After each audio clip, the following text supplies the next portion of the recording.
Fala pessoal, bem-vindo ao meu canal, Thomas Foco na Mente.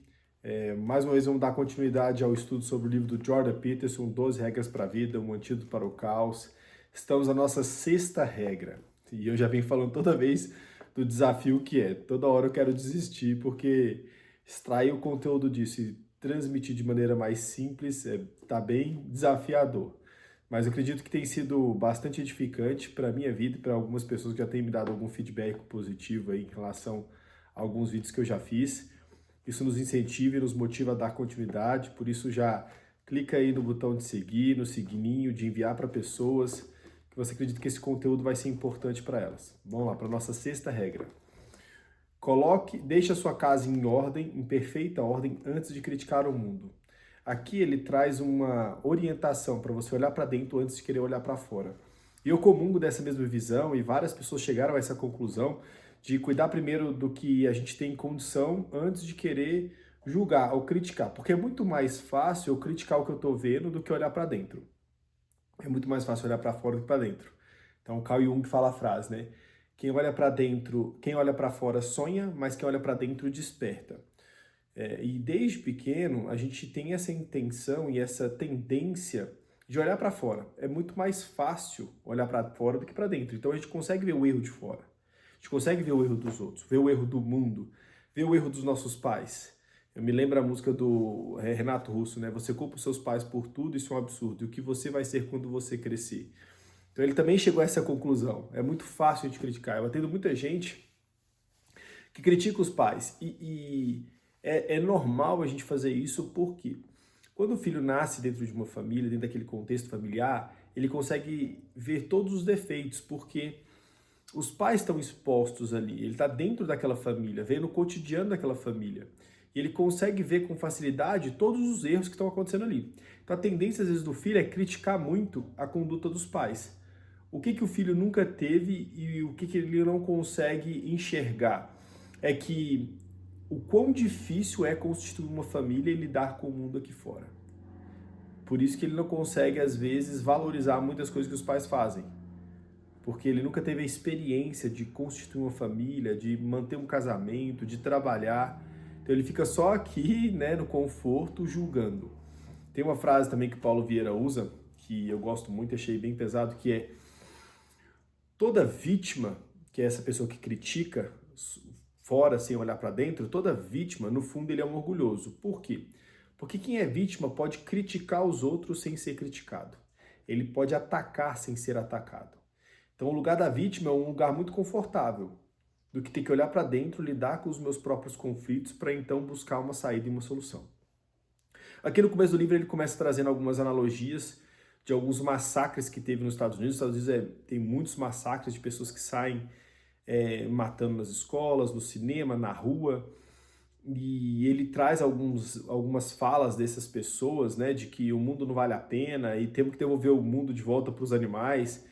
E essas pessoas chegam a essa conclusão, de que não vale a pena viver essa vida e também não vale a pena deixar os outros viverem essa vida. Então eu preciso aniquilar todo mundo e eles chegam nesse estágio nihilista, né, de nada vale a pena, o mundo precisa ser destruído, precisa ser aniquilado.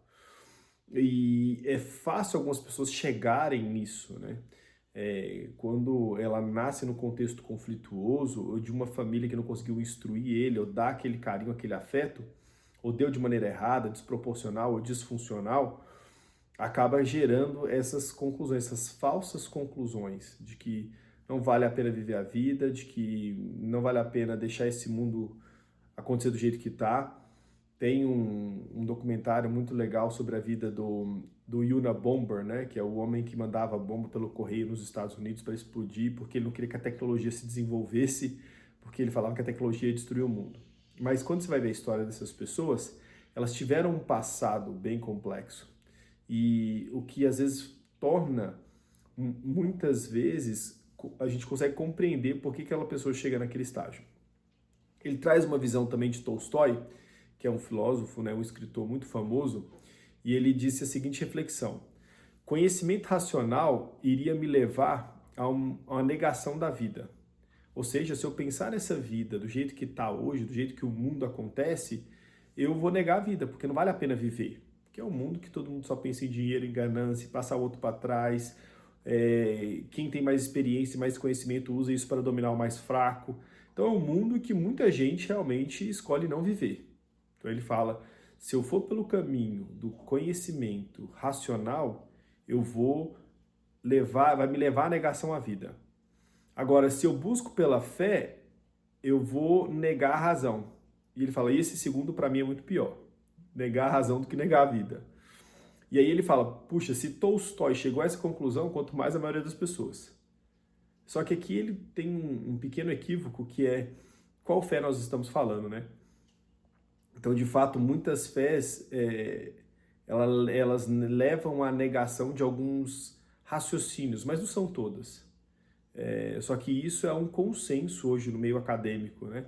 Quando eu estava no meu curso de psicanálise, eu tinha um professor e ele foi formado em sociologia, né? Professor de psicanálise. E ele falando dessa visão de mundo, de que todo estudo sobre comportamento humano, antropologia, psicologia, sociologia, ela sai do pressuposto que a gente veio do macaco, que a gente veio evoluindo. E eu falei para ele, olha, eu não penso assim, eu penso o contrário, eu penso que Deus criou o homem inteligente e a gente vem cada vez ficando mais ignorante ao longo do tempo. E esses povos que ficavam mais afastados, homem de Neandertal, rupestre, cavernas e tudo mais, normalmente são civilizações que se afastavam das civilizações centrais. Então todo o povo mais afastado, como os índios, eles tendem a parar de evoluir. Então eles ficam parados no tempo. Então o contato com a civilização faz a gente crescer e evoluir, o distanciamento faz a gente isolar e atrofiar. E aí ele falou assim, mas isso é questão de fé. Eu falei assim, não, isso é questão racional. Ele falou assim, não, isso aí é questão de fé, da igreja, que Deus criou o homem, Adão e Eva. Eu falei, não, se você for no museu, nos Estados Unidos, existe um museu provando que o criacionismo tem mais base científica do que o evolucionismo.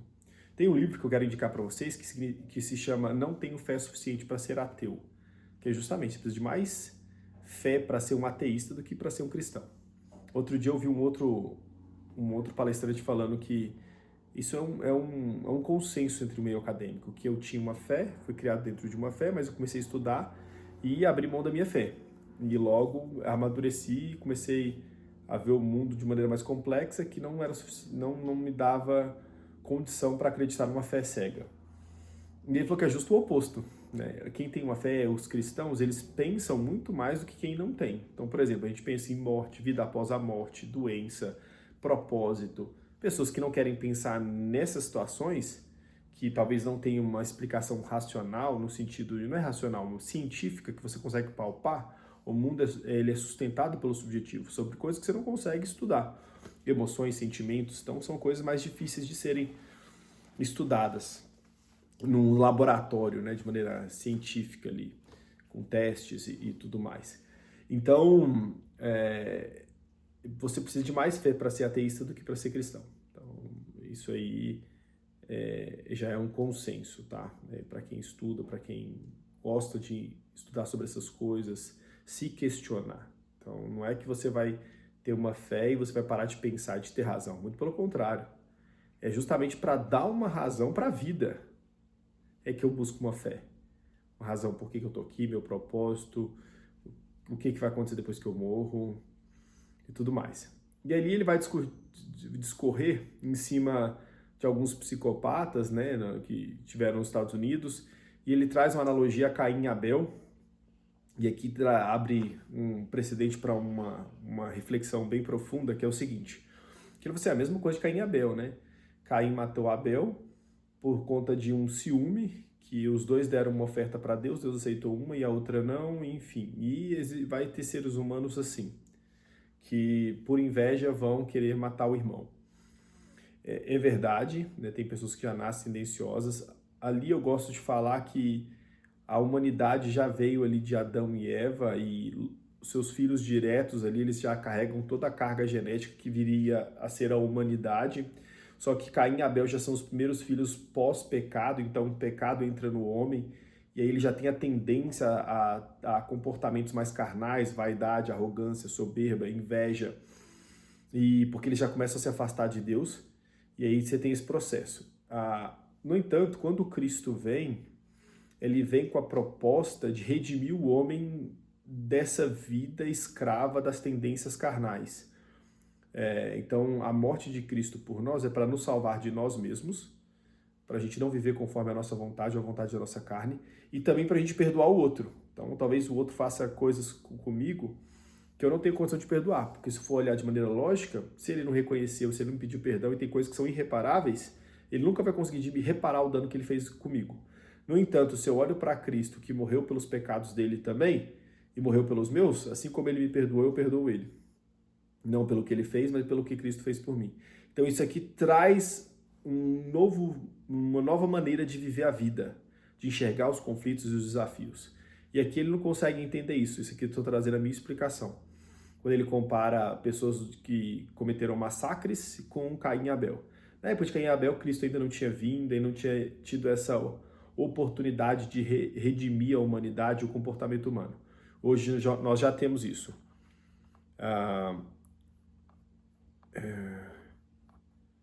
Então, assim, aqui ele vai trazer no livro algumas coisas interessantes, que é pessoas que conseguem fazer o oposto. E aqui eu acho legal, que é assim, ó.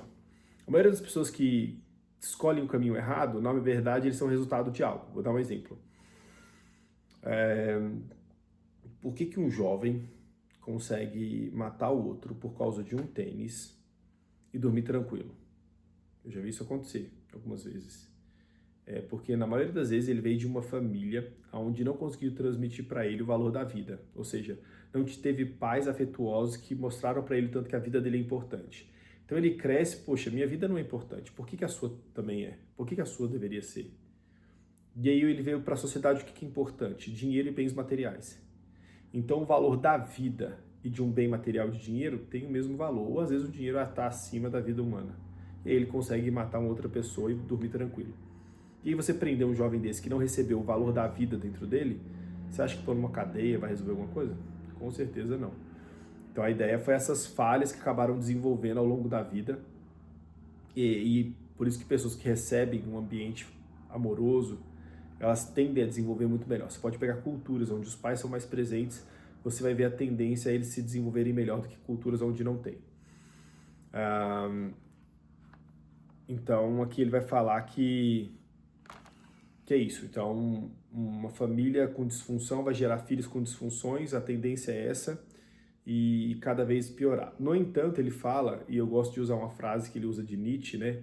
Que ele fala que o sofrimento não precisa produzir automaticamente o niilismo, que é essa aversão à vida, esse tendência à destruição. E aí ele traz alguns relatos de pessoas que conseguiram fazer algo diferente. Então, receberam dos pais coisas ruins, ou um ambiente ruim, ou ausência, e conseguiram transformar isso em coisas boas. Cara, eu vou querer o oposto do que eu recebi. Tem pessoas que têm que fazer um esforço muito grande para quebrar esse ciclo. E isso é verdade, acontece muito mesmo. Pessoas que conseguem romper com o ciclo familiar que eles receberam. Gabor Maté, que é um psiquiatra canadense, também trabalha muito em cima disso. Não pergunte por que o vício, pergunte por que a dor. E ele vai falar que sucesso na vida é quando seus pais te dão isso aqui de trauma e você vai diminuindo para os seus filhos, para as próximas gerações. E eu gosto dessa visão, da gente melhorando para as próximas gerações. E tem pessoas que conseguem romper com esse ciclo. De fato, vem de ambientes disfuncionais, terríveis, que faltou alguma coisa ali, e conseguem produzir famílias mais saudáveis, mesmo recebendo coisas muito boas ali na família.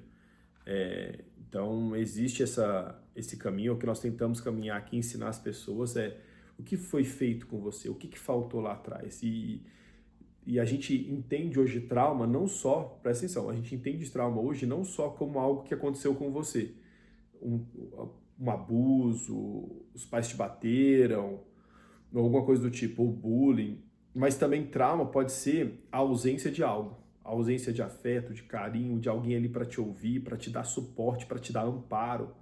Isso aqui também gera sérios traumas, que até então a gente não contabilizava. Então, durante muito tempo, isso não era contabilizado dentro da terapia. Hoje já começou a enxergar que esses trazem tantos traumas quanto um abuso, um bullying, alguma coisa que a pessoa sofre intencionalmente. Então, muito mais a ausência de algo saudável pode gerar essa traumatização, essa vida mais traumática. Sofrimento faz parte da vida, né? Peraí, antes disso ele fala sobre Gênesis e os recomeços de Deus, Caim, Abel, Noé e a Torre de Babel. Ele vai falar que Deus vai sempre dar uma oportunidade de um recomeço, isso é legal. Então, criou Adão e Eva no Jardim do Éden, eles pecaram, foram destituídos da presença de Deus, e aí Deus começa de novo um recomeço com eles para tentar estruturar um ser humano saudável, colocando ali a pele de um cordeiro na nudez dele, simbolizando o Cristo que viria para morrer por conta do pecado deles. Mesmo assim, os filhos começam a se corromper, aí até chegar ao ponto de Noé, onde Deus fala assim, não, vou começar tudo de novo e vou procurar alguém que seja fiel e que seja do bem, que seja da paz. E ele encontrou Noé e sua família, então ele pega Noé e sua família e fala, vou mandar o dilúvio para dizimar todo mundo e recomeçar de novo. De novo, as pessoas começam a se corromper e aí nós chegamos ali à Torre de Babel, que ele pede para Abraão sair da parentela, para ele começar uma nova família, para começar um novo povo. E aí ele manda fogo, destrói lá a Babel. Era a Torre de Babel? Não, era Babilônia, né? Enfim, onde eles estavam lá, agora esqueci, né? A história, a Torre de Babel foi quando eles tentam construir a torre para o céu, e aí ele manda ali a confusão ali para eles, cada um se não falar a mesma língua e se dispersar entre a terra. O ponto central aqui é a oportunidade de novos começos. Então não importa onde você esteja, o que você fez, como você esteja, sempre há uma oportunidade de um novo começo com o que você tem. E isso é a parte legal da vida, né? Enquanto você estiver vivo, ainda há chance de um novo começo. Então, você aprender coisas novas, desenvolver, eu falo isso sempre para as pessoas que eu atendo. Talvez a gente nunca chegue ao ideal de pai, de família, mas é importante a gente deixar para a próxima geração que a gente nunca desistiu de melhorar, de crescer, de desenvolver. Então, onde a gente conseguiu chegar, a gente passa o bastão para a próxima geração, eles vão pegar da onde a gente parou para poder crescer. A ideia é essa. Por isso que a gente se esforça tanto para melhorar. Já tem pessoas que já desistiram. Não, o mundo é assim, o mundo tá o caos, não adianta fazer nada que não vai mudar. Esse é um problema muito grande, né? Outra coisa que ele fala é que a gente precisa parar de culpar o mundo externo e olhar para dentro. Política, governo, que se a gente ficar o tempo inteiro olhando só para fora, a gente não nos mudamos e não mudamos o nosso entorno. Isso é muito importante. Eu gosto quando o Olavo de Carvalho fala isso. Se você tenta mudar o sistema, você se torna escravo do sistema, porque você vive em função dele. Então a ideia não é mudar o sistema, a ideia é você se mudar e começar a mudar o entorno de você, onde você está, as pessoas, e assim você consegue construir um ambiente saudável em um mundo caótico. Se você tentar mudar o mundo caótico, você fica escravo de mudar ele. Agora, e talvez você nunca consiga mudar nada, mas se você se muda e muda o seu ambiente, você consegue sim mudar a realidade de muita gente. Então a ideia é essa. Ele vai falar que o sofrimento faz parte da vida, então é importante a gente entender isso. Hoje a nossa sociedade tem adoecido cada vez mais pela incapacidade de lidar com a dor e o sofrimento, pois fazem parte da vida.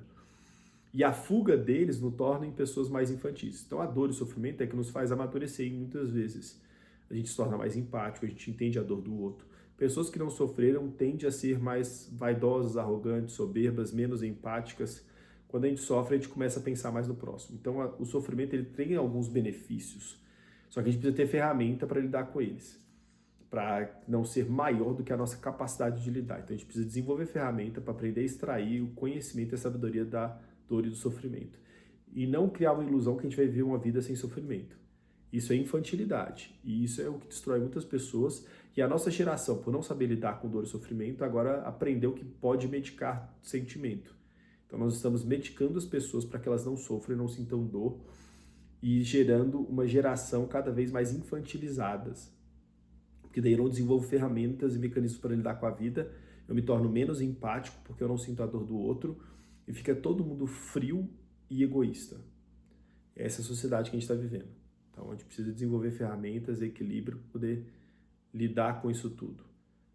Então, nesse livro ele começa: comece por você, pela sua vida e o mundo à sua volta, colocando as coisas em ordem. Então, um ponto crucial, o objetivo que ele dá aqui é começar por você. Eu só tenho uma ressalva aqui que eu quero acrescentar no final, que é o seguinte: Muitas pessoas tentam mudar e não conseguem, porque elas não têm ferramenta, não é porque elas não querem. Eu cansei de atender gente, usuários de substâncias ilícitas, que eles choravam para parar de usar e não conseguiam. Eles eram escravos daquele comportamento, daquele vício, daquela substância. Mesmo que eles quisessem, eles não conseguiam. Então não é só uma questão de querer, é uma questão de ter ferramenta, suporte, tem algumas variáveis que devem ser levadas em consideração. E eu coloco assim que sempre em primeira a questão espiritual, que eu acho que é um dos fatores determinantes. E é difícil hoje você encontrar espiritualidade saudável. Mas quando você encontra, é um dos maiores fatores de mudança. Porque você não é só a questão de você se encontrar em um propósito espiritual, mas é a questão também de você estar em ambiente com pessoas que também estão caminhando para isso. Então, onde você encontra mais pessoas dispostas a te ajudar sem esperar nada em troca. São pessoas que estão tentando viver um propósito. E aí eu acho que a questão não é só começar por você, mas a questão é você encontrar um propósito e pessoas que estão buscando esse propósito, que fica mais fácil essa mudança acontecer. Então eu busco a Cristo e Ele me muda, e não eu tento me mudar. Então acho que é uma coisa que ele não traz aqui no livro, que para mim é muito importante, que à medida que eu vou atendendo, cada vez mais eu entendo isso. Claro que isso aqui é muito difícil, porque cada um tem uma fé, cada um tem um pensamento, mas aonde eu encontro pessoas mais saudáveis são pessoas que conseguiram se encontrar nesse lugar, de entender por que estão aqui, por que vale a pena lutar. Viktor Frankl fala isso, o ser humano é capaz de suportar qualquer sofrimento, contanto que ele saiba por quê.